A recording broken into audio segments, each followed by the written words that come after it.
Go.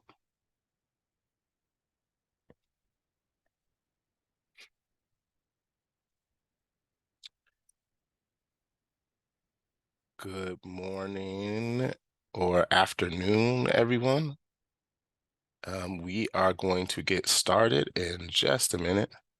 Just want to give some people some time to come in. Thank you for joining us today for this edition in our Lunch and Learn webinar series at the Joyce Foundation.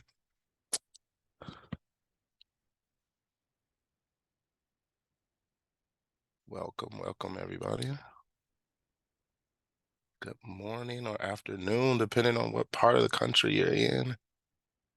Welcome. Get started in a couple of minutes. Just want to let folks come in.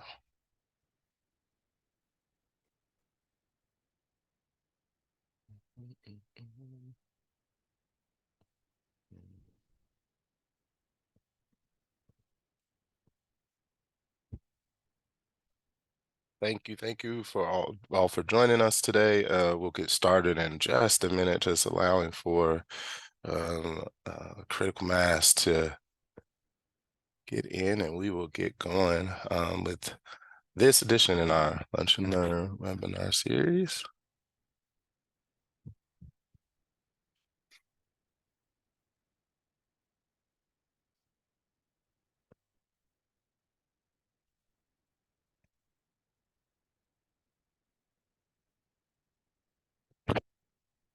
All right. Well, we are going to go ahead and get started. So, as I said, good morning or afternoon, depending on what part of the country you're in today. My name is Dr. Quentin Williams. I'm a program officer at the Joyce Foundation in our Gun Violence Prevention and Justice Reform program. Thank you all so much for joining us for today's discussion. I'm really excited about it on reimagining public safety, community listening sessions with Black communities and public defenders. For those that are not familiar, I think most of you are, but for those that are not, the Joyce Foundation is a nonpartisan private foundation that invests in public policies and strategies to advance racial equity and economic mobility for the next generation in the Great Lakes region. To that end, we support policy research and development and advocacy across 6 program areas. Before we dig into the details of today's discussion, just a few housekeeping items. First, today's webinar will be recorded and in the coming days will be made available on the Joyce Foundation's website. Today's discussion will last about an hour with the final 15 to 20 minutes or so being reserved for your questions. And if you do have a question today for today's speakers, please include them in the Q&A feature found at the bottom of your screen. Given the number of people present today, we may or may not be able to get to all the questions, but we will get to as many as we can in the short time that we have together. With that housekeeping aside, let's jump into today's discussion. Cities across the United States, especially since 2020, have embarked on efforts to reimagine public safety, really with the overarching goal of rethinking the justice system response to gun violence, much of which spiked and increased over a short period of time. People of color, though, are often the ones who endure the harm of both gun violence and the harm of the criminal justice system. And it further alienates communities of color and leads to distrust in the legitimacy of the system, which extends to public defense. Folks feel disconnected from public defenders, even though their role is to bring about more just outcomes for poor defendants. And this fractured relationship just really compounds existing mistrust and leaves communities in a perpetual cycle of crime, violence, and incarceration. Today, you will hear results from a new report recently released, Reimagining Public Safety Community Listening Sessions with Black Communities and Defenders. In this report, the Black Public Defenders Association, the Black Roots Alliance, Cook County Public Defender, and Northwestern University interviewed 100 Black Chicagoans about what they need to feel safe and thrive in the context of ever-present gun violence. And they also examine their relationship with public defenders. And I just think that the insights that these communities lended to this project are just amazing, and I think, in my opinion, challenge a lot of some of our ways of thinking on how we should go about creating safety in communities. So I'm ready to hop in. So to lead our discussion today, we are joined by Mary Patillo, the Harold Washington Professor of Sociology and African American Studies at Northwestern University, Gabby Green, Policy and Program Manager at Black Roots Alliance here in Chicago, Takenya Nixon, Attorney Supervisor at the Law Offices of the Cook County Public Defender, and then Elena Bloodworth, Executive Director of the Black Public Defenders Association. Very excited, and with that, I'll hand it to Elena to kick us off. Thank you so much. I am excited to be here with you all today. I am just going to talk to you all a few minutes about a little bit about the Black Public Defender Association and a little bit about this project that we're really excited to be able to share the results. The Black Public Defender Association, which I affectionately know as BPDA, mission is to nurture a national coalition of zealous Black public defenders to lead the fight against carceral systems. We here at BPDA actually define public defenders as not just attorneys in the courtroom. We believe it takes a true team of professionals, including social workers, client advocates, and investigators, and the list goes on, to represent a client to ensure that client does not come back to the system. A lot of people don't understand or even realize that the national average is that 80% of people walking into the courtroom will be represented by a public defender. However, as it was just mentioned, when it comes down to the conversation on public safety, I barely ever see public defenders being part of that conversation, let alone leading in those conversations. I also never see community members that have been directly impacted part of the conversation as well. You all watch the media just as I do, and public safety is almost always primarily defined by law enforcement and experts who are not from directly impacted Black communities. The voices of directly impacted community members and public defenders who fight on behalf of the accused people every day in and day out, was missing from the conversation. Well, we went to the Joyce Foundation, and I can tell you that this project was born. The project we call Reimagining Public Safety, Community Listening Sessions with Black Communities and Black Defenders, introduced a model for asking directly impacted Black communities, what does safety mean to you? In this 2-year project, the Black Public Defender Association partnered with the Law Office of the Cook County Public Defender's Office, the Center of Justice Research, Black Roots Alliance, to document public safety and the needs assessment in Chicago. Through conversations and data collection, we reimagined public safety and answered the critical question of what impacted Black communities in Chicago need to not only feel safe, but also to thrive. We hope that this report will ultimately lead to producing a roadmap that is actionable by policymakers and community members themselves. So without further ado, I know we're all here to be able to listen to what did we find out? How did we do it? So I am going to turn it over to Professor Patillo. Thank you so much, Elena. Hello, everyone. It's really a pleasure to be here. I'm going to share my screen.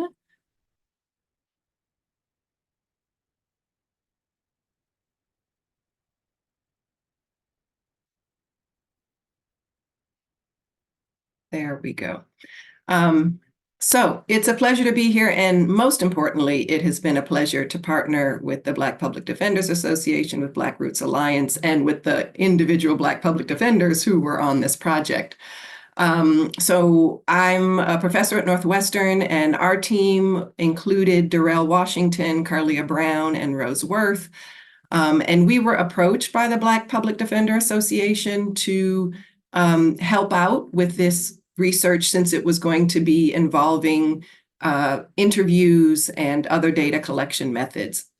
So I thought I'd start off by just talking about community-based research. So Zora Neale Hurston calls research, says that research is formalized curiosity. It is poking and prying with a purpose. Zora Neale Hurston, a famed anthropologist and writer from the 1930s, 40s, and 50s. And what I love about her definition is how accessible she makes research.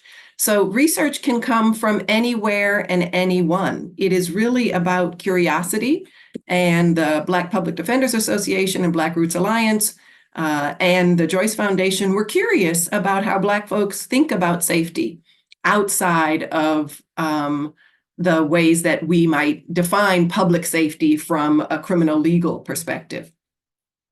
Community-based research has many different names: community-based participatory research, participatory action research, which we also call PAR, or youth participatory action research that we call YPAR.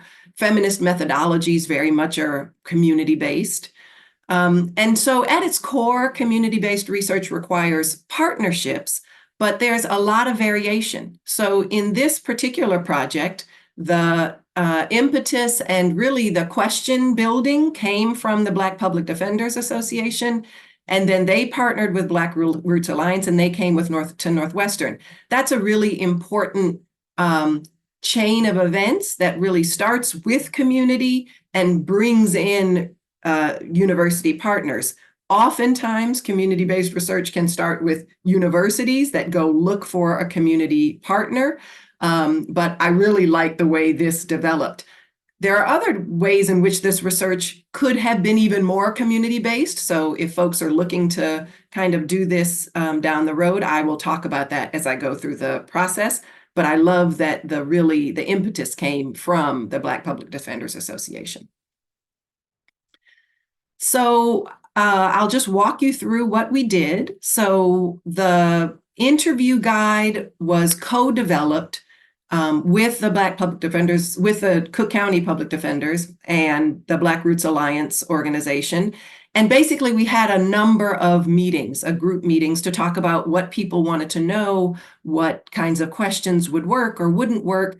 And then the Northwestern team created the interview guide. Black Roots Alliance took the lead in recruiting and scheduling the interviews. Each of the interviews, the goal was to have one Black Roots Alliance member and one PD, one public defender, in each interview. As you can imagine, scheduling that was difficult. We reached that goal most of the time, but oftentimes the public defenders had a really, a court schedule that was hard to make all of the interviews, but we did a good job. And then, so they did 103 interviews. The Northwestern team attended some of these sessions, gave feedback on the interview process, on probing, on getting, even deeper in the conversations. But really, Black Roots Alliance and the public defenders did all of the interviews. Then we had the interviews transcribed. The Northwestern team did the coding, the analysis, and the writing, but this was all iterative. We came up with the codes together. We got feedback from Black Roots Alliance and the public defenders on the codes. We talked about early themes. We got feedback on those themes. We asked them which of these many themes are they most interested in seeing written up. And then even after we wrote it up, there were multiple iterations of feedback on the write-up. So as has been mentioned, we did 103 interviews, and this shows the demographics of the interviews. 91% were Black, but really 100% were Black. The other category is really people who used other terms or who called themselves human, but many other terms were used. But it was a study of Black folks in Chicago. And we had good variation across any number of demographics. The average age was 48 years old, which means we had good age variation.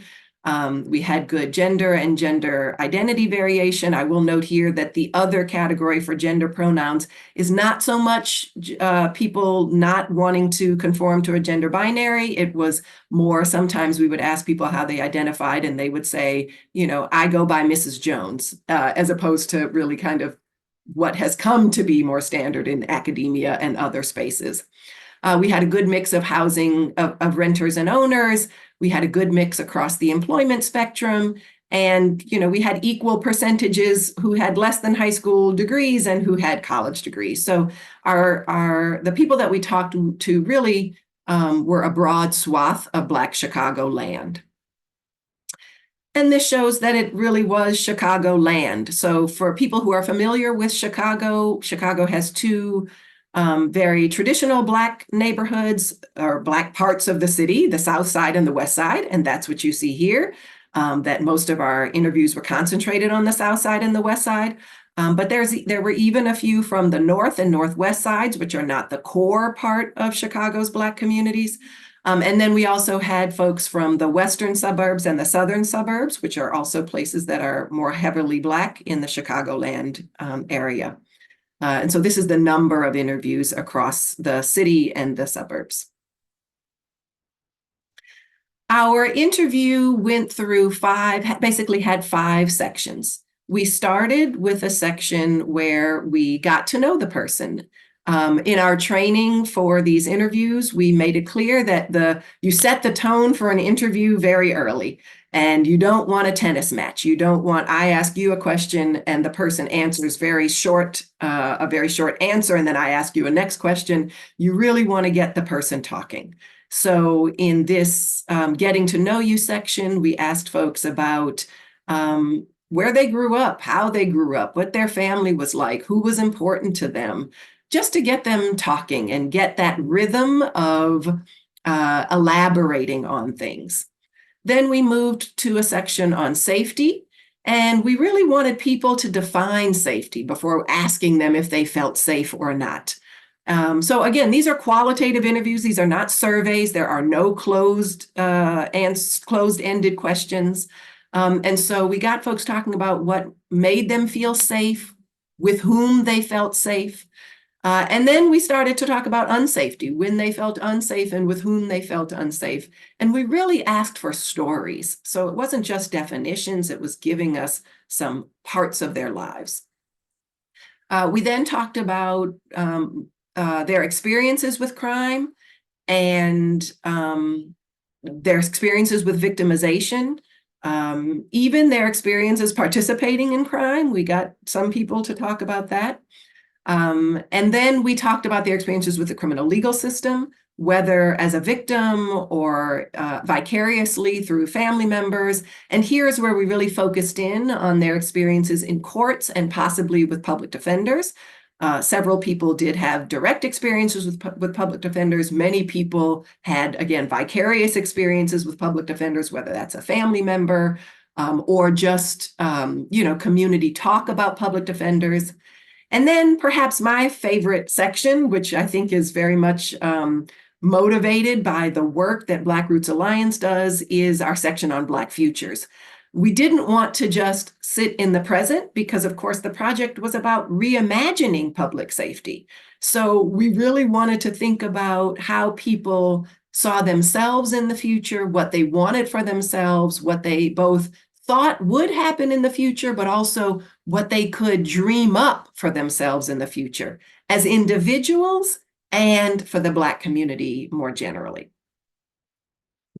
So the report offers 12 major insights. Again, these insights come from this process of coding the data. That means reading over all the transcripts, coming up with, we had over 70 different themes that we were coding for. And those 70 themes, some of them had 10 to 15 sub-themes. So we did a real exhaustive analysis of what we heard. These are the 12 themes or insights that came from this iterative process with the Public Defenders and Black Roots Alliance. We could have many, many more, but this is the kind of findings that we wanted to highlight. So I won't go, I'm not going to give evidence for all of these, just the ones that are in red. So first, what came of our questions about safety was that safety was really about a sense of freedom to move around, to explore one's interests, and to do it in community, and being comfortable doing so and being at peace.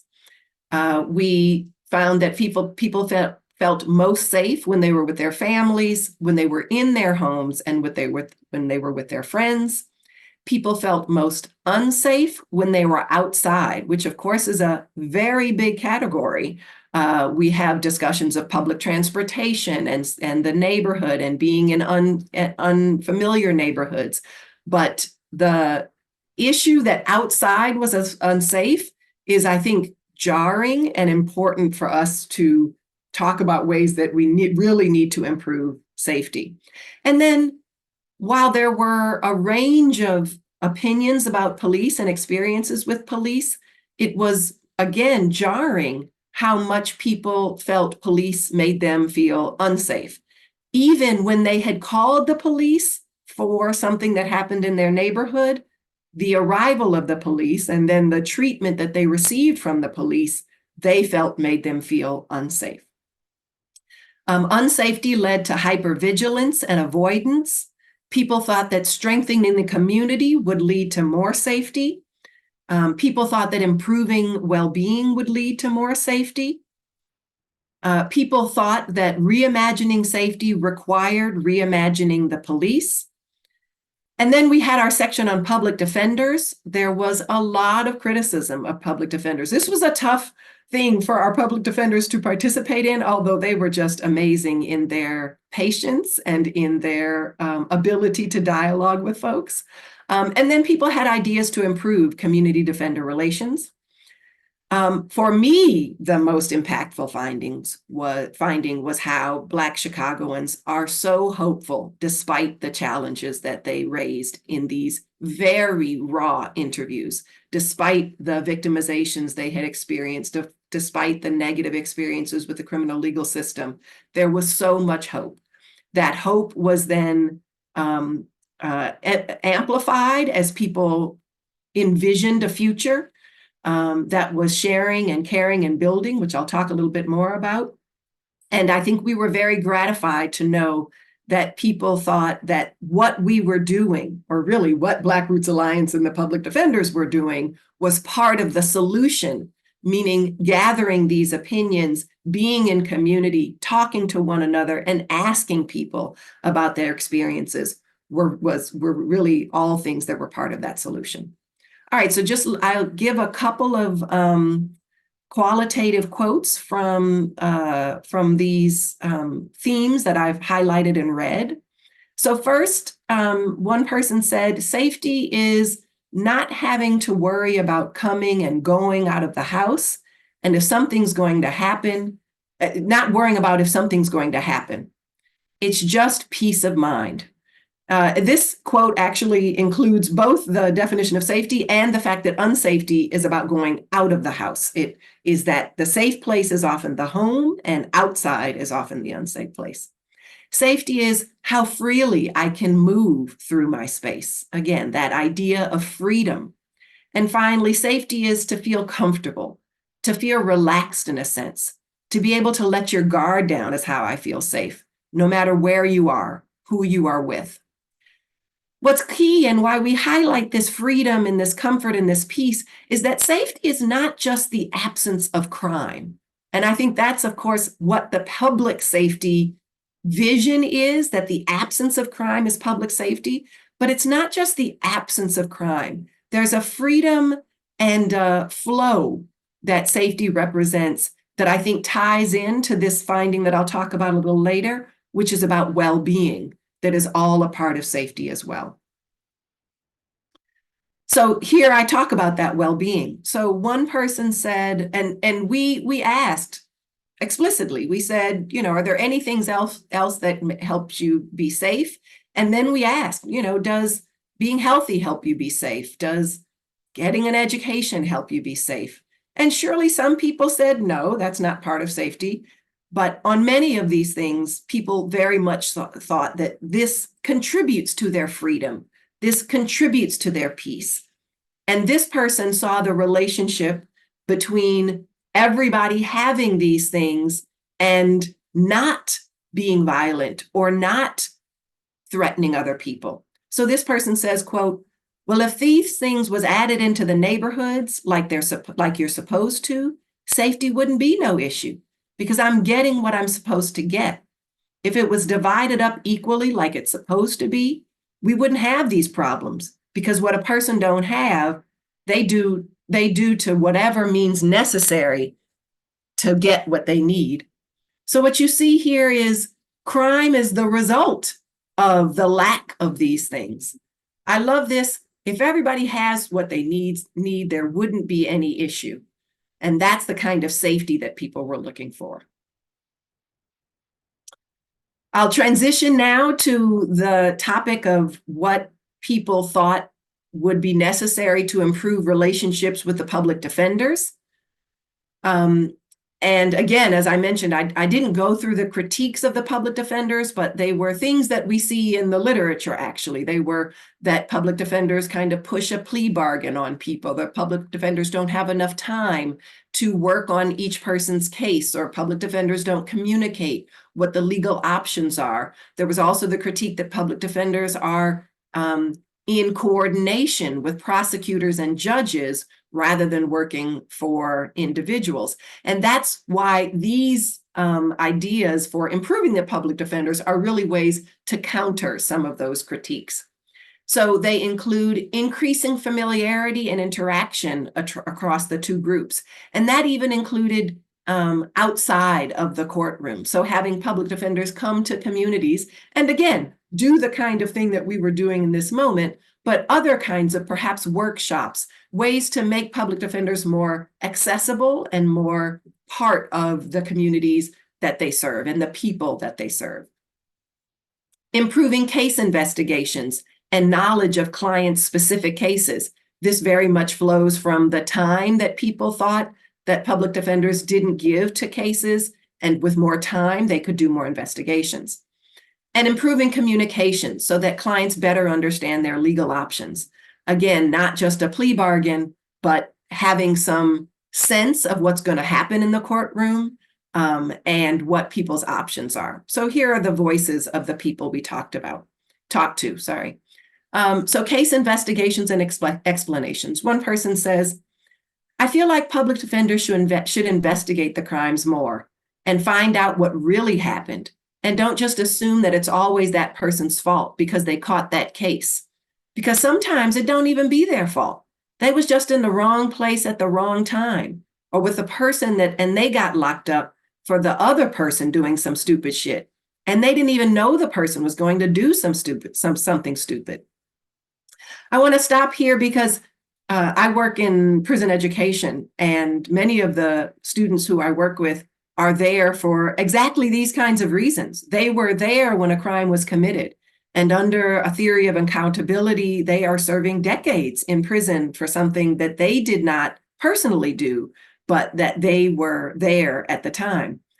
This is something that we need to work on, I think, as kind of legal advocates. But people need to be, public defenders, this is something to explain to people that the law does have them criminally liable for things that they did not perhaps commit, but that they were present for. That's not going to make the outcome any better for the people, but at least they might have some understanding of what's going on. One person said, quote, he came in there talking about state's offer. And I'm like, damn, bruh, you ain't even say hi. So this straight offer of a plea bargain without getting to know the person and without getting to know the facts of the case were a critique that people had about their relationship with the public defenders. Finally, Black futures. We asked people, if you could wave a magic wand, what would you do? How would you change things for you individually? And how would you change things for the Black community? What would you envision? One of the most interesting findings here was we could not get people to focus on themselves. Everybody, when they had this magic wand, were improving the lives of others. So one person said, even when we asked your magic wand, your future, that person said, what I would do is putting each person in my circle in their spots that they want to be in when they see themselves in the future. So with their magic wand that could affect their future, they put the people who they love in their desired futures. Another person said, I just want to make sure that if I could just help one person, then it'll be an impact. And someone else said, I'd make it to where we're not suffering financially. I can bless people. No homelessness, no mental health problems. And I want to be where our communities are thriving. When we got these kinds of answers after we had asked about people as individuals, we would say sometimes, okay, and what about for yourself?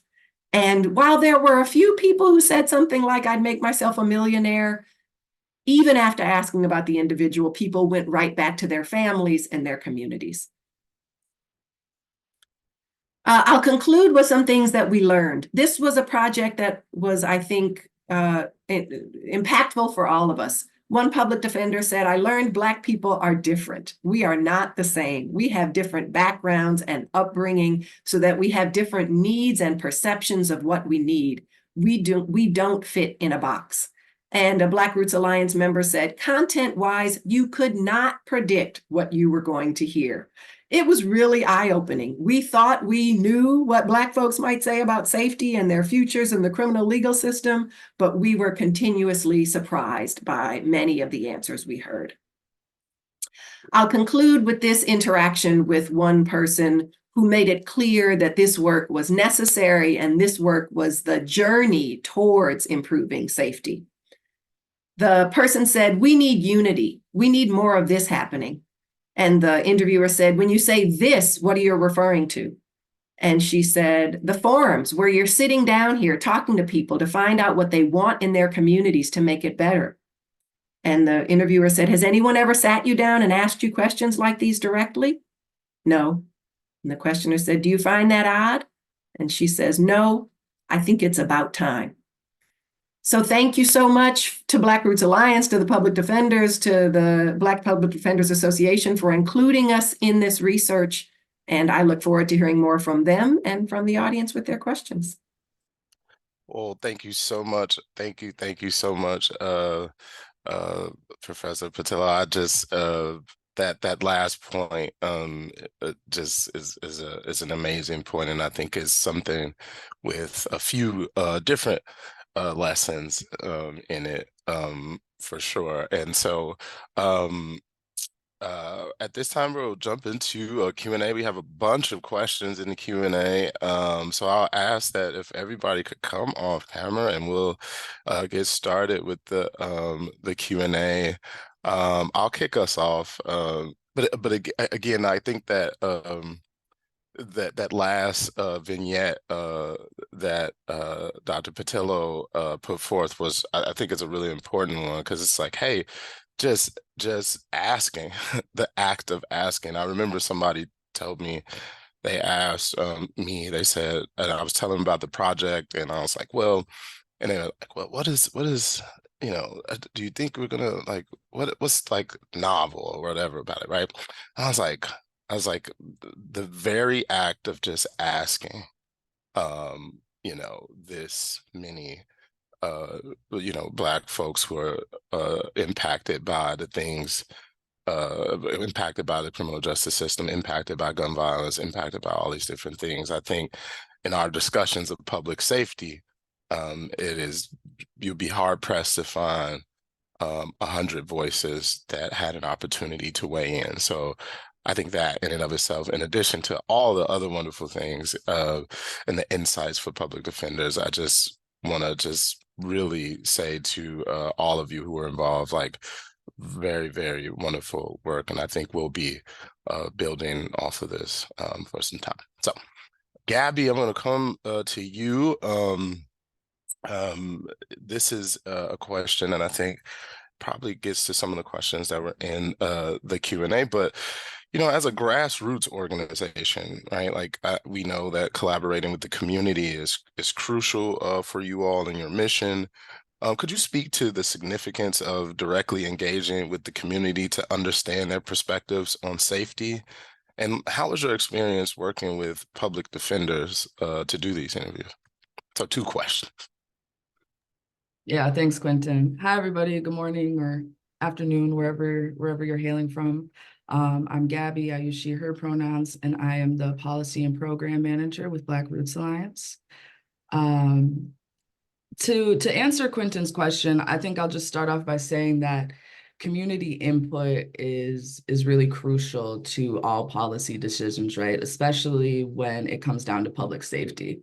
But we find, that advocates and policymakers are often distanced from the impact of social inequities, while community organizing and grassroots organizing directly goes to the people and asks them, why are you hurting and what do you need to be healed?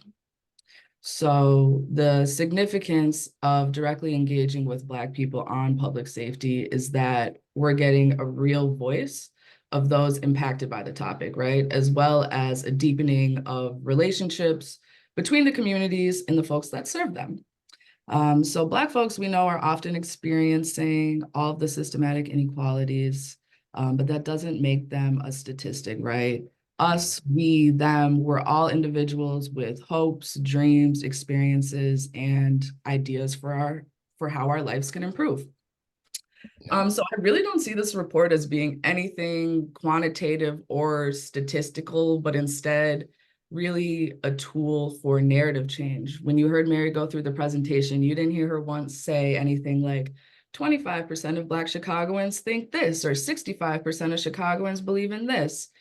We got 12 insights, and those insights are a collection of individual experiences that we were able to organize into a community voice about what safety means to us. So my hope and our hope at Black Roots Alliance is that this report reflects the importance of engaging with the community on topics. Yeah. Yeah. Oh yeah, keep going if you Yeah, keep so going. Sorry. to answer the relationship part with the Yeah. defenders. So Black Roots Alliance, our role was to bring the defenders to the community to help facilitate relationships and trust between the parties.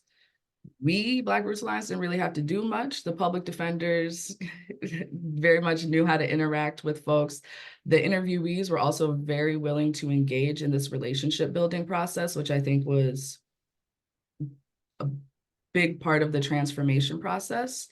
I think what Black Roots Alliance was able to provide in this context was a neutral, safe third space for these conversations and relationships to develop. So we were meeting in public libraries, churches, places out where public defenders would not normally meet the folks that they are working with.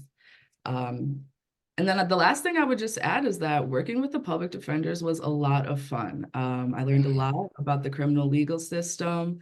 I know who I'm going to if I, God forbid, get into a little scuffle. So I'm grateful for the experience and the time. And yeah, I think we did what needed to be done in the community. Absolutely. Well, Gabby, I hope you don't get into any scuffles, but you're right. Like they will be able to help you for sure.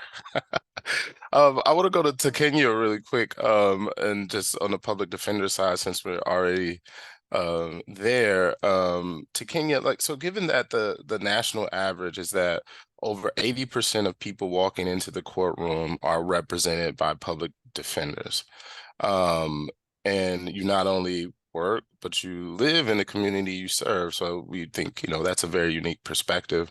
Could you elaborate on why you believe it's important for public defenders to be a part of this conversation about public safety, and how do you envision using this information to advocate for your clients? Yes, good afternoon and morning, everyone. So I live in, what's considered one of the Black neighborhoods here on the south side of Chicago, and I did that on purpose because I know that a lot of the neighborhoods have been disenfranchised.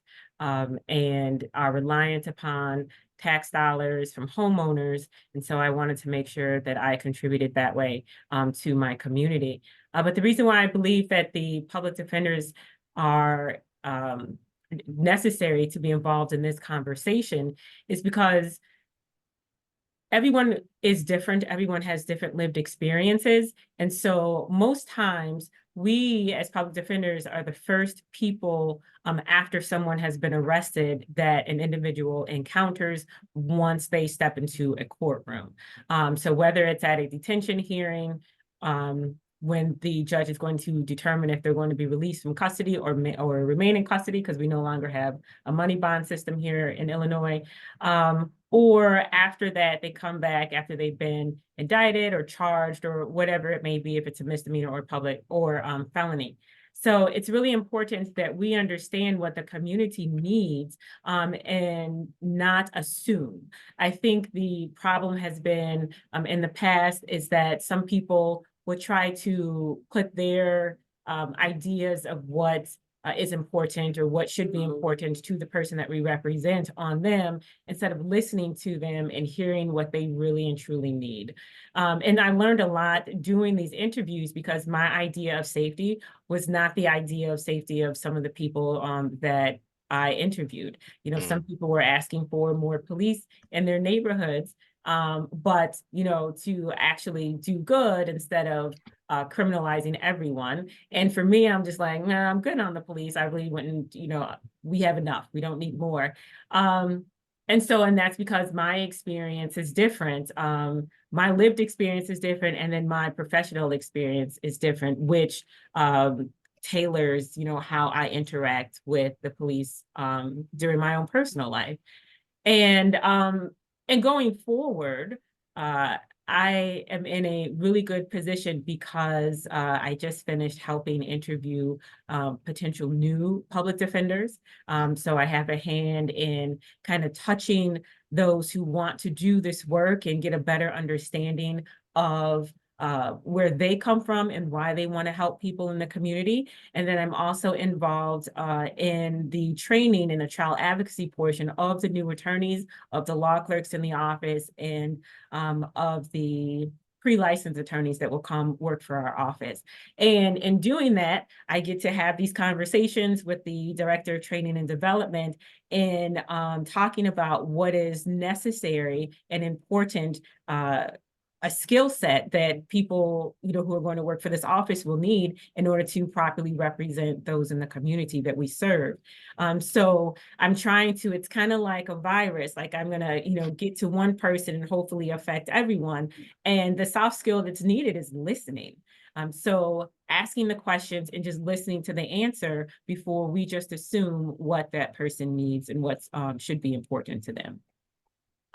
Oh, thank you, Takenya. You said there was a lot in what you just said there, and I think like it's amazing. I think one of the things that you know I've talked to Elena about and other people in public defense is that, you know, often you all get left out of the conversations of public safety, right? We talk to the judges, the prosecutors, and, you know, everybody, but you, as you just sort of illustrated, you have a very front view of what's really happening. So I'm going to go to some questions that are in the chat, and this could be for anyone, given what we learned from the project. But how can public defenders overcome the appearance of coordinating with the system when they have to do that advocacy for their clients?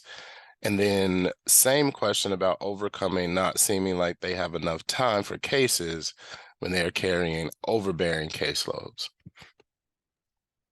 Well, I'll jump in. I don't know if the Kenya will have something to add, but I definitely feel the way that public defenders like overcome, right, the stigma that's happening on the media of like public defenders, we hear pretenders. Like me and Takenya talked about that all the time because we do have real law degrees, right? Most of us come, right, doing public defense because of our personal experience, regardless if that's with our mother, our father, our brother, our son, right, our child, whatever the case is, that we have had people go through the system and we wish maybe there was someone who fought for them, or maybe we admired, right, how someone fought for our family member or our friend. And I can tell you that I feel the way we really get over that is doing this type of work right here, is actually getting into the community, talking to people, right? I think that we are so laser focused a lot of times in being able to represent that client in a courtroom Mhm. way, because that's our job, right? We want to use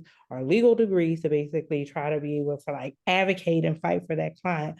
But really, it's so important, and that goes back to the resources, right? For us to be able to get out in the community. I remember one interviewer said, like, it would be nice for like public defenders to have a billboard so we could kind of like see them, right? So we could go in the courtroom and be like, oh, that's the Kenya, right, on that billboard. Just little things like that of like visibility.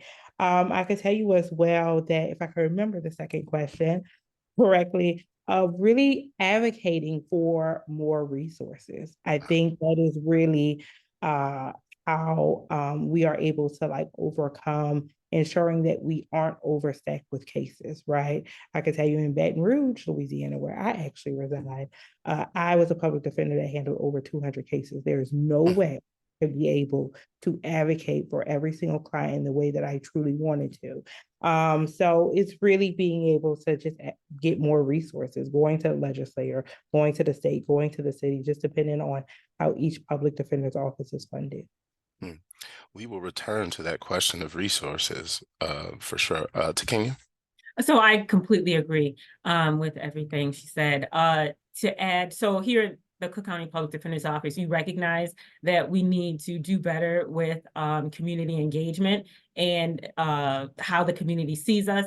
So hopefully in 2024, we were hoping it would happen in January, but it should be coming soon. We're going to have a community center in the Roseland neighborhood where people can come. It's a safe space. It will be staffed with attorneys and they can ask questions. And we're doing that because we want to build that community with the people that we serve, with the understanding like we are here for them. Yes, we are overworked. Yes, it happens in every public defender agency. I know when Elena was talking about 200 cases, it gave me flashbacks.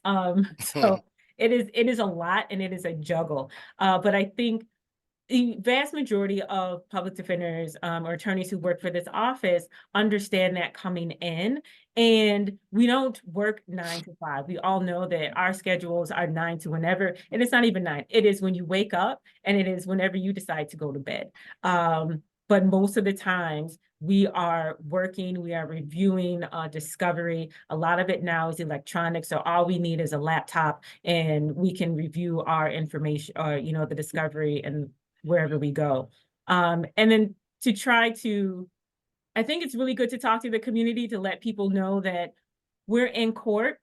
So it's best and it's to their benefit that we are cordial with the judge, that we are cordial with the state's attorneys or prosecutors or district attorneys, whatever they're called in your jurisdiction, that we have a good working relationship with them. Because in the end, if the client wants an offer, it'll be better if I'm not a jerk to the state's attorney's office because, we can communicate and we can work something out to the benefit of the client.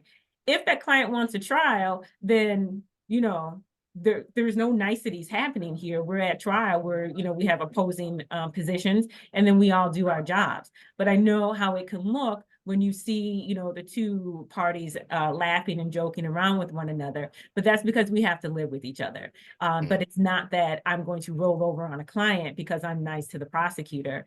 It is to their benefit that we have those working relationships, no matter how it goes. And I've gotten a lot of cases dismissed because I'm just like, hey, this is the situation. I don't come to you often asking for, a dismissal. Oh, and I only do it when it's warranted. I have some mitigation for you. Please consider. And 9 times out of 10, I get what I'm asking for. So it's really good to have those working relationships. That's awesome. I have a question here. Someone says, first of all, I love this qualitative research. And they were asking for any tips on creating a safe space to help participants open up on tough topics that you address, like victimization and feeling unsafe. And that's for anybody. Yeah, I can answer that. The first 10 minutes of the interview were the most crucial. When we all co-developed the interview guide in the beginning, we were very intentional about how the questions fell. What were we asking first? When were we asking the hard questions? And how were we asking the hard questions? So in the very beginning, you know, you go through the logistics, like we're going to record you, sign the signature, read through the fine print. And then our first question is like, tell me about yourself. And most of the time people just shut down immediately. I don't know anything about myself. You just asked me a question like that. I can't tell you other than like my age, where I live. Sometimes it was very hard for people to think about themselves in that way. So we had probing questions all the time. We really had to meet folks where they're at. So if Tekeni and I were interviewing somebody and they weren't giving us much, but they were wearing a Chicago Bulls shirt, like basketball, you play basketball, where do you play basketball at? Like, and it just snowballs from there. So we really, really tried hard to build that relationship and build commonalities between the interviewer and the interviewee in that first section of getting to know you, so that the time we got to the criminal legal system and we ask you, have you had any experiences with the criminal legal system? They feel comfortable enough to tell us, yes, I've had experiences and this is how it went, and have those honest conversations with us. So I think the timing was very important. How we asked the questions was important, and just being relatable was big. I don't know, Tekeni, if you have anything else to add since you were in the interviews with us. No, I think you said it perfectly. There were times when I had to hold back, like trying not to cross-examine people, because then that's very jarring. And then, you know, I'm not really getting the information that they want to give. And I didn't want them to feel like they were, you know, under the spotlight. This was truly about them. And even times, like never in any of my interviews did we let them know that I was a public defender until the very end. And then once it's all over, they're getting ready to go, I let them know I'm a, you know, public defender if they have any questions or any suggestions. But I think in creating that safe space, we just went at their pace. You know, we told them it would take about 60 minutes, but honestly, it was just up to them. You can cut it short, we can make it longer. I was in an interview with a gentleman for an hour and a half, and he just wanted to continue to talk, and I let him. So I think just, you know, just letting them just relax into the conversation and make it a conversation and not an interview really helps to foster that safe space. That is awesome. Definitely important in doing these types of qualitative interviews. So there are a number of questions about whether or not you all observed, Mary or others, any differences by gender on in this research and perceptions of safety, and or, you know, in how they perceive the PD. Or generational differences. So that's another one that came up. But both of these people have asked about gender differences a lot in the Q&A. I think the only gender difference I saw was, and I'm sorry, Mary, the only gender difference that I saw was how people keep themselves safe, especially with women. You know, they will walk in more crowded areas, more well-lit areas. They're conscious about what they're wearing and stuff. And I did not equate that to being, you know, a Black person. That's just really how women operate, regardless of your race. But I think that was the only difference that I saw. But of course, I did not analyze the data, so I'm going to be quiet and let Mary speak. I actually think that's great. I would say we did not this was the kind of element of surprise about how the generational part, I think, I don't think there were many differences generationally. In fact, there was a kind of theme. Everybody looked back to a time when things felt safer, despite the fact if the person was 23 and they remembered when they were 16, versus if the person was 60 and they remembered when they were 16. Obviously, that's a different time point in Chicago's history, so that couldn't be possible. So there was a kind of nostalgia that we talk a little bit about in the report. So generationally, I definitely don't think we actually found that many differences. And on gender, I think Takenya already highlighted a really good one. Awesome. Also another sort of theme throughout these questions is sharing. Who do you all plan on sharing? So I'm sure people are bringing up that the fact that folks in government should see this, law enforcement should see this. There are other people that should see this. So have you all did any thinking about who in sort of these positions, I'm just going to frame it as positions of authority or power, will you be able to, or do you have plans to share with him?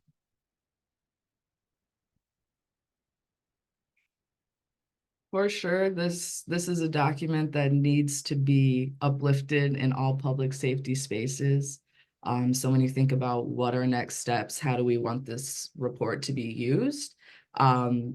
What's happening right now is what I want to continue to happen. We should have spaces like this where we are presenting our findings, having these conversations, and honestly inspiring the audience to think in new ways and to think about, honestly, participatory action research in new ways. I think, to me, that's the biggest takeaway is look what happens when you ask people to participate and get information and data from direct sources. So that's my hopes and dreams. You know, in Chicago, we've talked to you know, some public safety teams within City Hall, the community safety.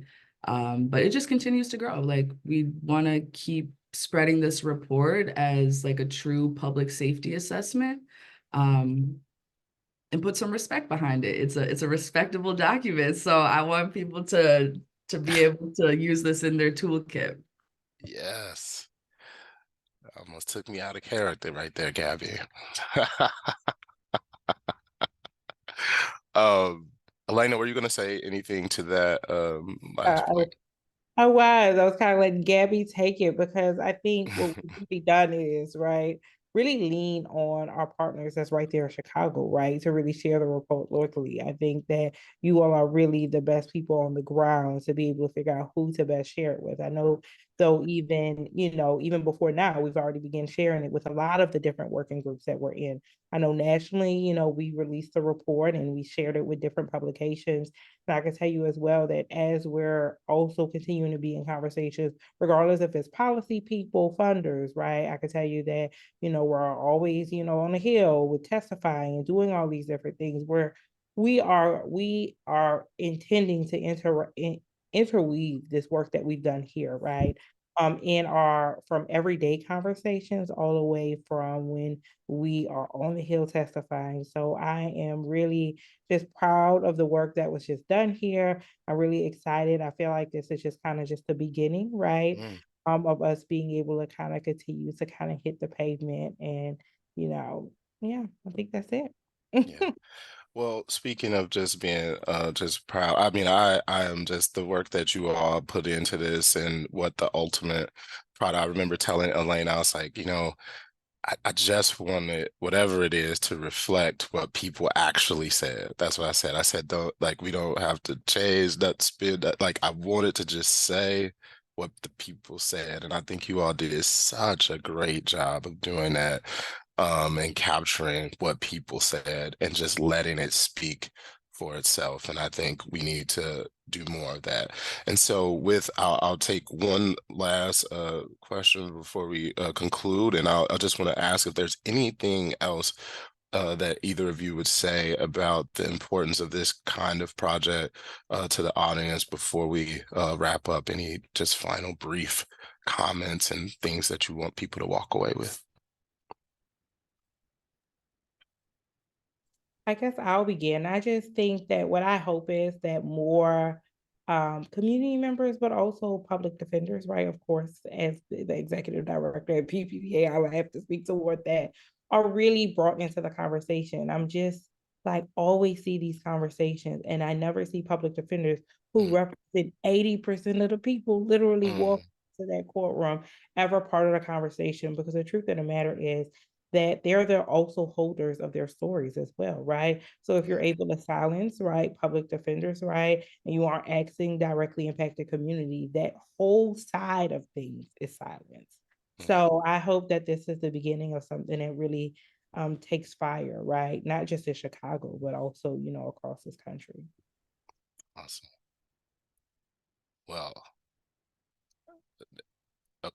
can you go ahead? I was like, that was a mic drop moment, but you could go ahead though. No, I don't want to take away from the mic drop moment because that was beautiful. But the one thing that I've maintained like since engaging in this project is that not all Black people need the same thing to feel safe.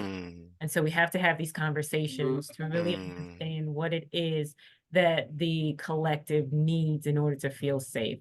So many times you have politicians just telling us what we need, but don't have our lived experiences. So we have to be in charge of getting our information and our needs out there. And that begins with the conversation.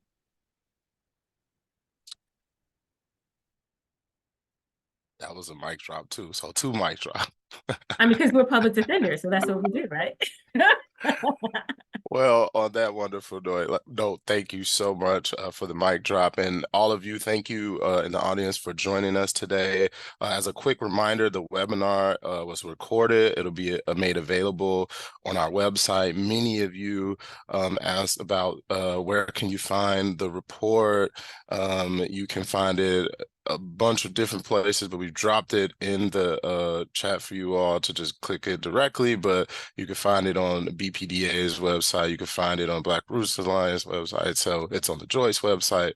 So you can find it in any of those places. And finally, we hope that you will continue to join us in our next month's webinar in our monthly Lunch and Learn series. This one will be entitled Emerging Research into Concealed Carry Licensing, to be held on Tuesday, March 19th from 11 a.m. to 12 p.m. Central Time, featuring speakers Daniel Webster and Kaz Krafasi. So hope you can join us for that. And in the meantime, please do have a wonderful day. Thank you.